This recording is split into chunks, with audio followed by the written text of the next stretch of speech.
We are back with another episode of This City versus Los Angeles. Today, we're flying across the country and we're going to match up Tampa Bay, Florida with LA. While doing the research about Tampa Bay, I discovered that there's a lot more to this city than just the Buccaneers football team. I learned that it was the cigar industry in the 1800s that kind of put Tampa Bay on the map, and that the Cuban sandwich, which I love to eat here at Porto's, was discovered and created in Tampa Bay. And one of my all-time favorite artists, Ray Charles, got his start in Tampa Bay. After graduating from the Florida School for the Blind, he performed in small clubs right on Central Street in Tampa Bay. Now let's get started with today's bout.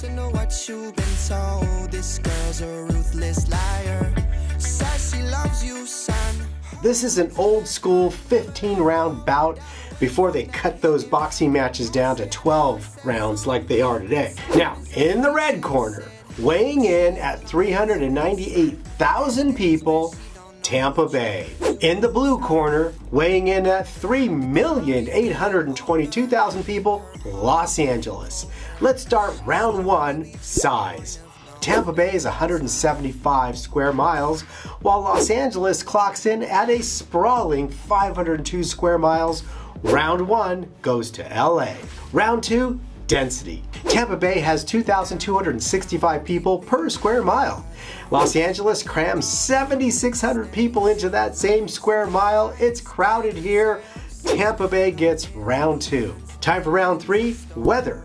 Now, people equate Florida with the tropics, being on vacation, but did you know that the average high temperature in Florida is 90 degrees, while Los Angeles's average high temperature is only 85? Tampa Bay gets 100 rainy days a year. Now listen, I get it, it's tropical, but Los Angeles only gets 25 rainy days per year. Now, when you factor in that crazy humidity that Florida is known for, well, round three has to go to Los Angeles. It's just hard to beat the LA weather situation. Time for round four, schools. In Tampa Bay, there's 185 schools servicing 115,000 students. The elementary reading proficiency score is a 49%.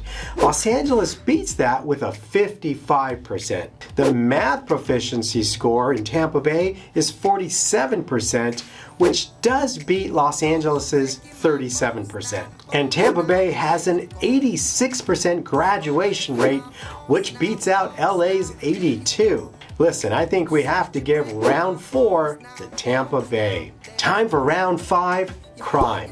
Now, Tampa Bay scores a 213, which is the amount of reported crimes per 10,000 people. In Los Angeles, that same statistic is 327. Now, you want to have a low score in this one.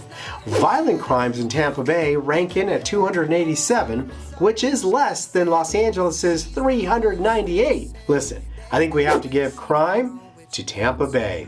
Round six, parks. Tampa Bay is a vibrant city filled with green spaces with lush landscapes, waterfront views, and an array of activities available. Here are a few of the standout parks in Tampa Bay. Lettuce Lake Park is a haven for nature lovers and outdoor enthusiasts, with a boardwalk winding through the wetlands. People get to explore Florida's natural beauty up close. Curtis Hickson Waterfront Park is located in the heart of downtown Tampa Bay. The park combines urban convenience with natural beauty, and it features a spacious lawn perfect for festivals and events.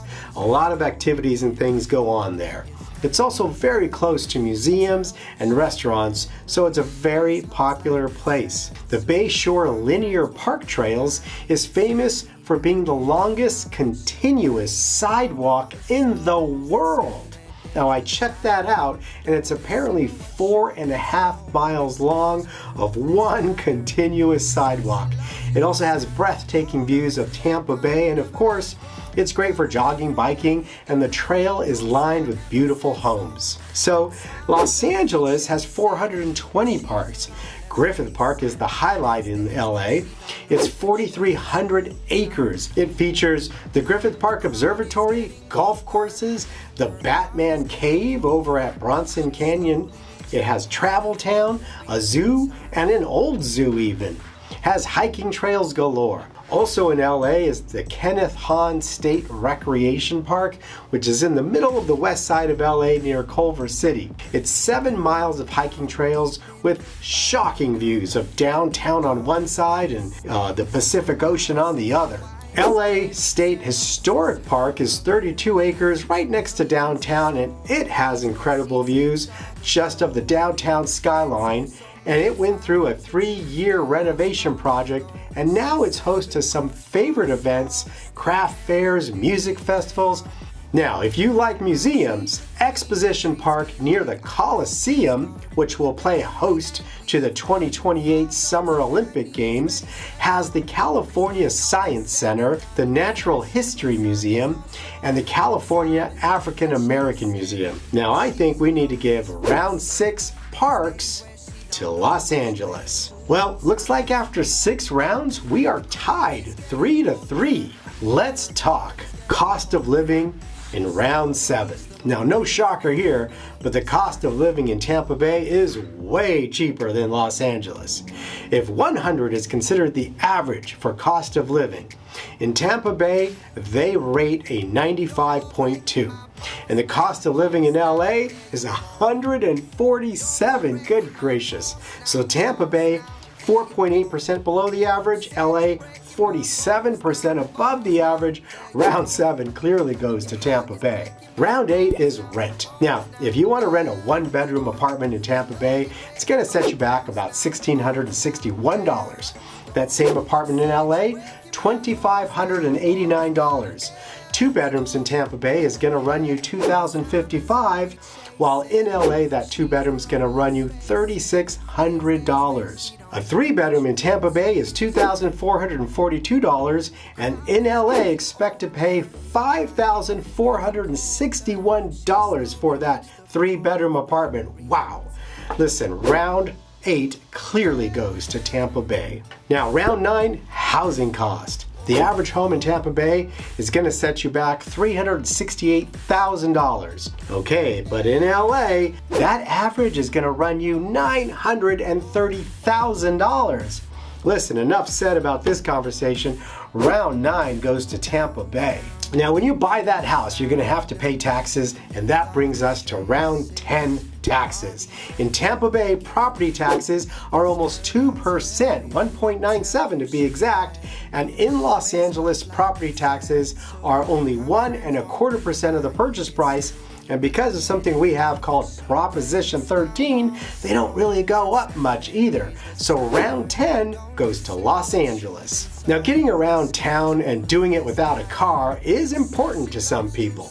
So round 11 is public transportation. Tampa Bay has something called HART, and it stands for the Hillsborough Area Regional Transit Authority. And it operates buses and van pools and a streetcar service. Tampa Bay also has something called water taxis. Now that's pretty darn cool.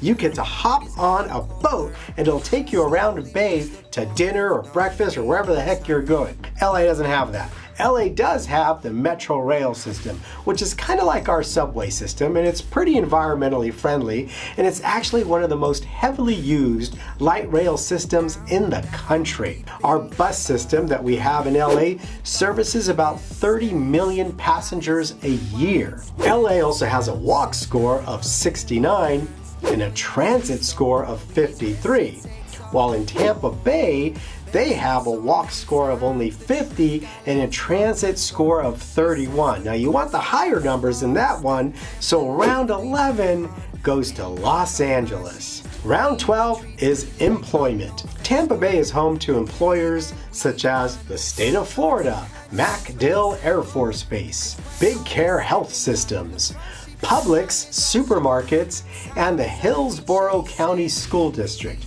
Okay, listen, I gotta say, those aren't very exciting employers.